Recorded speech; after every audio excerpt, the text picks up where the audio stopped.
Կիբերբուլինգ։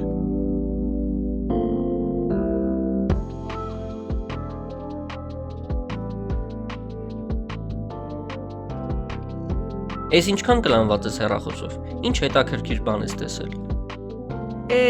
Երանի հետաքրքիր բան լիներ, շատ վրդովված եմ։ Ինչ է եղել, հո լուրջ բան չի։ Բավական լուրջ է, չգիտեմ ինչից սկսեմ։ Պատմի, միգուցե կարողանամ օգնել։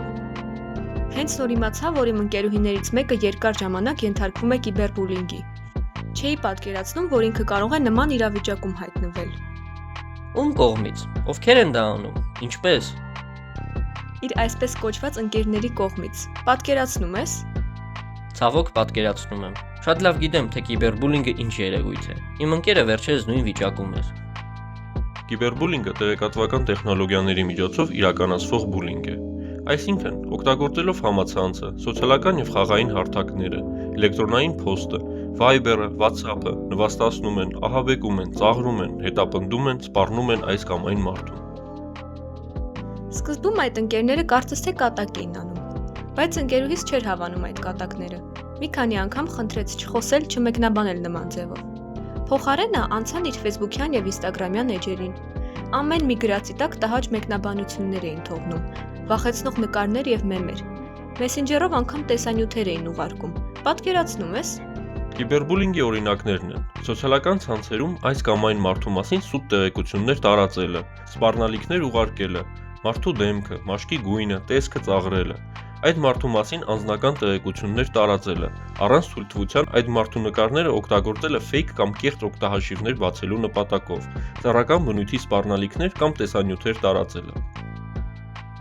Կիբերբուլինգ է համարվում նաև տրոլինգը, երբ սադրիչ հաղորդագրություններ անելով դիտավորյալ առաջացնում են վեճեր, արգելափակումը, բլոկավորումը, անընդհատ հետևելը, հարցեր տալը, կիբերստալքինգ կամ մարդկանց միտումնավոր անտեսումը, օրինակ սոցցանցերի կամ առցանց խաղերի խմբերից հեռացումը։ Երբեմն նույն մարդը կարող է ենթարկվել և բուլինգի, և կիբերբուլինգի։ Կիբերբուլինգի արդյունքում կարող են առաջանալ լուրջ հոգեբանական խնդիրներ, տագնապ, դեպրեսիա, ցածր ինքնագնահատական, ամոթի զգացում, հուզական խանգարումներ, քնի խնդիրներ, դպրոցական առաջադիմության նվազում։ Իսկ այսօր արդեն լրիվ չափն ու սահմանն են անցել։ Սոտ լուր էին տարածել ընկերուհուս մասին։ Արդյունքում անծանոթ տղան ընկերուհուս Messenger-ին շատ տհաճ գրեհիկ բան է գրել։ Վախեցած է ընկերուհիս, չգիտի ինչ անել։ Չի կարողանում նորմալ քնել, անտրամադիր է, անգամ նորմալ չի ուտում։ Այս ամեն ինչը իմ ընկերոջ հետ էլ է կատարվել։ Ոչ մեկը ապահովագրված չէ, եւ աղջիկը, եւ տղան կարող են նույն իրավիճակում հայտնվել։ Բա ոնց օգնեմ իմ ընկերուհուս։ Շատ անհանգիստ եմ։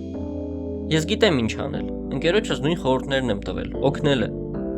Առաջին հերթին պետք է ասել ընկերուհուն, որ ինքը մեղավոր չէ։